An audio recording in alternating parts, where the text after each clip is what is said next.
আসসালামু আলাইকুম, কেমন আছেন সবাই? তন্দ্রা প্লাস ব্লগে আপনাদের জানাই স্বাগতম। আজ বৃহস্পতিবার, সকাল এখন 8:30টার মতন বাজে। এদিকে আমি আর আমার ছেলে দুজন মিলে আমাদের নাস্তা বানাইতে চলে আসছি। ওকে আবার আমার সাথে না রাখলে তো ধরেন যে ওর প্রতি অবিচার করা হবে না, তো ওর নামটাও নিলাম, কারণ ও সবসময় তো আমার পেছ পেছ ঘুরঘুর করে। ওই বা আর কি করবে, কিছু তো করার নাই। বাচ্চা হবার পর থেকে সবসময় একই রকমের কাজকর্ম, একই লাইফস্টাইল, এসব করতে করতে না এতটাই বিরক্ত হয়ে গেছি যে আসলে বলার মতো না। কোথাও গিয়ে একটু পাঁচদণ্ড যে বসবো, সময় দিব, থাকবো, ঘুমাবো, সেসবের কোনো অবকাশ জীবনে নাই।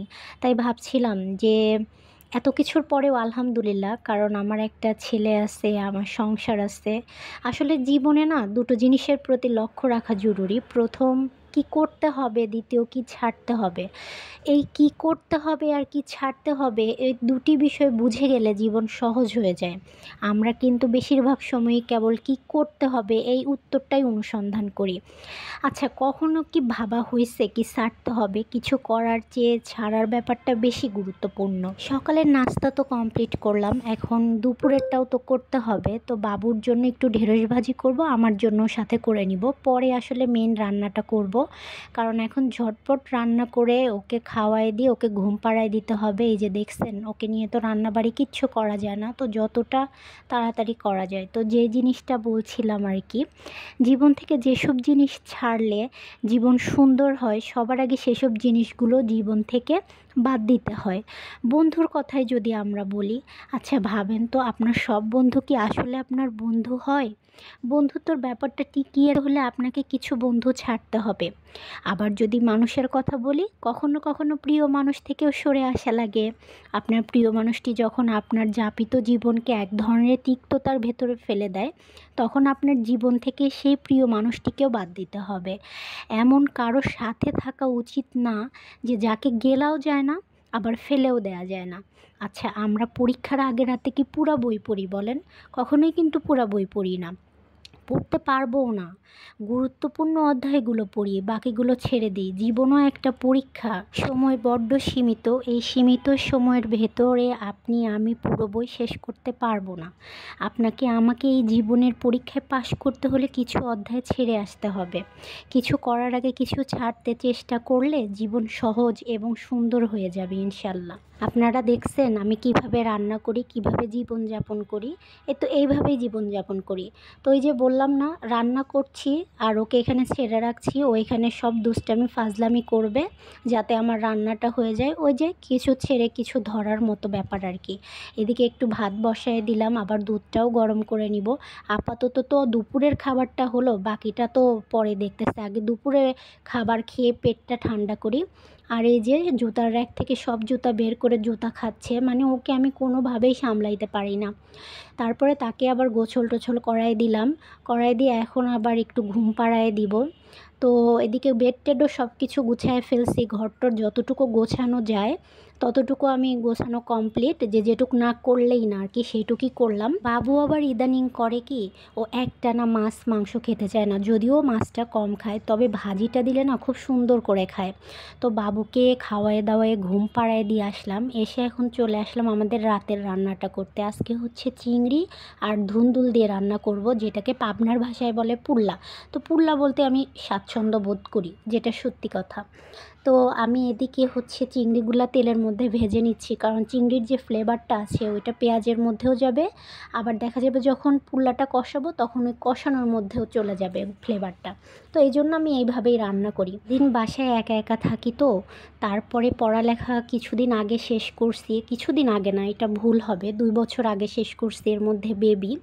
তো সব কিছু মিলায় মাঝে মধ্যে প্রচণ্ড রকমের প্রেশার লাগে, চাপ লাগে যে কেন আমি জব করছি না। হ্যাঁ, আমি জবও করছি, তবে বাবু হবার পর থেকে জবটা ছেড়ে দিছি। বাবা মার প্রতিও তো আমার একটা দায়িত্ব আছে, কর্তব্য আছে। তো তারা আমাকে কষ্ট করে পড়াইলো, কিন্তু তাদেরকে আমি দেখছি না বা দেখবো না।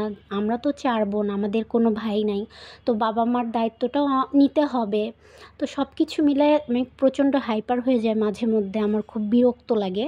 তো তখন আসলে আমি চিন্তা ভাবনা করে নিজেকে বুঝ দেই, আসলে নিজেকে মোটিভেট না করলে জীবনে তো চলা কঠিন হয়ে যায়। তো তো এই জন্য আপনাদের সাথে কথাগুলো শেয়ার করা, যে প্রচণ্ড পরিমাণে নিজেকে মোটিভেট করবেন। এই কারণেই করবেন, নিজের ভালো থাকার জন্য করবেন। আপনি যখনই একটা বিষয় নিয়ে হাইপার হয়ে যাবেন, ওইটাই ভাবতে থাকবেন, তো আপনাকে শুধু ভাবাবেই। তো পজিটিভ দিকটা সবসময় বেশি চিন্তা করতে হবে, নেগেটিভ দিকটা মাথায় আসবে, চিন্তা করতে চাইবো না, চিন্তা করব না, এই ব্যাপারগুলো কখনোই হবে না। যেহেতু আমরা মানুষ, আল্লাহ এইভাবেই সব কিছু সিস্টেম চালায়, এইভাবেই হবে। তো আল্লাহকেও এর মধ্যে ডাকতে হবে, নিজেদেরকেও চেষ্টা করতে হবে। তবে নেগেটিভিটিটা জীবন থেকে আস্তে ধীরে কমায় দিতে হবে। যখন আমি ভাবি না যে আমি কারোর জন্য কিছু করতে পারছি না, নিজের জন্য কিছু করতে পারলাম না, ফ্যামিলির জন্যও পারছি না, আবার আপনাদের ভাইয়াকেও হেল্প করতে পারছি না, তখন আমার খুব খারাপ লাগে। তো তখন আমি নিজেকে আসলে এইভাবেই মোটিভেট করি। তবে এটা ঠিক, আমার বাবা মা আমার কাছে কিছু প্রত্যাশা করে না, বা কেউই করে না, কিন্তু মানুষ হিসাবে একটা দায়িত্ব থাকে, সেই দায়িত্ববোধের জায়গা থেকে আসলে এগুলা ভাবায় আমাকে। তো জীবনকে না কখনো খুব দীর্ঘ করে ভাবতে হয় না। কারণ কি, আমরা দিন রাত যে ভবিষ্যৎ নিয়ে ভাবি, হয়তো সেই ভবিষ্যৎ আর আমার আপনার জীবনে কখনোই আসবে না। জীবন হলো সংক্ষিপ্ত সফর। বিশেষ করে আমি চিন্তা করতাম স্টুডেন্ট অবস্থায় যে আমি চাকরি করব, দেন হচ্ছে ফ্যামিলিকে দেখব। দেখেন, আমি চাকরি করছি, হ্যাঁ, যতটুকু পারছি আলহামদুলিল্লাহ।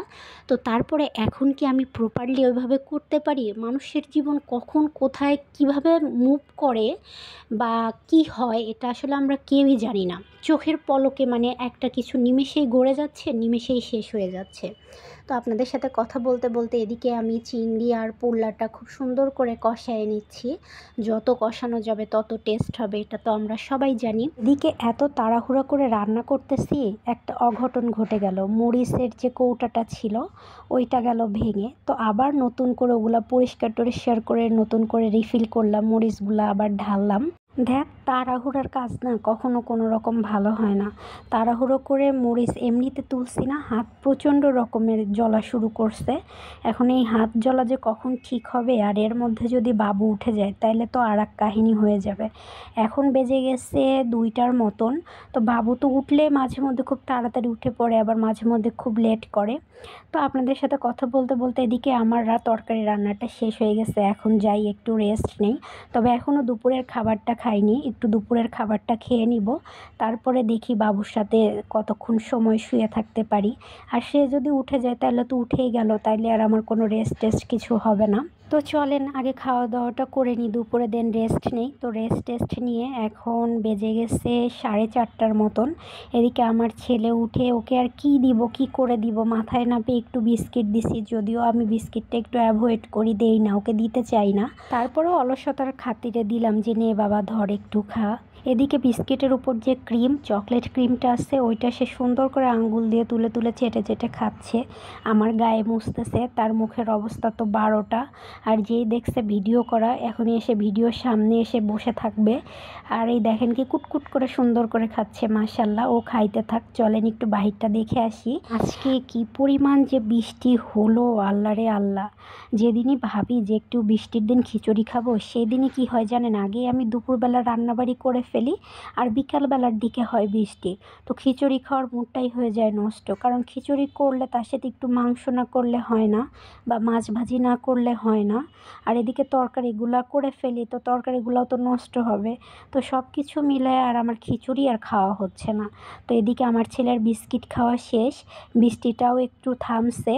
থামার পরে দেন আমি ওকে নিয়ে একটু নিচে গেছিলাম, একটু ঘুরায় নিয়ে আসলাম। তো নিচ থেকে এসে সে পানি খাবে, যখনই সে আমাকে গ্লাস দেখাবে তখনই আমি বুঝে যাই যে সে পানি খেতে চাচ্ছে।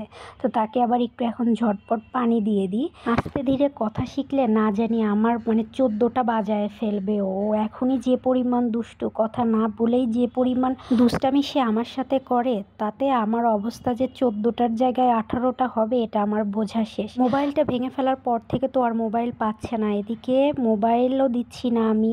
তো প্রচণ্ড রকমের গা ডলাডলি শুরু করছে, এটা এখন অনেকক্ষণ চলবে। তো চলেন ওকেও একটু সময় দিই, আর আমিও একটু ফোনটা কম নাড়াচাড়া করি। তো আজকের ভিডিওটা এখানেই শেষ করছি। সবাই ভালো থাকবেন, সুস্থ থাকবেন, সাবধানে থাকবেন। কে কোথা থেকে দেখছেন অবশ্যই আমাকে জানাবেন। আমার ভিডিওটা ভালো লাগলে একটা লাইক কমেন্ট শেয়ার করে দিবেন। আমার চ্যানেলটাকে অবশ্যই সাবস্ক্রাইব করবেন। আর ইনশাল্লাহ দেখা হবে পরের একটা ব্লগে।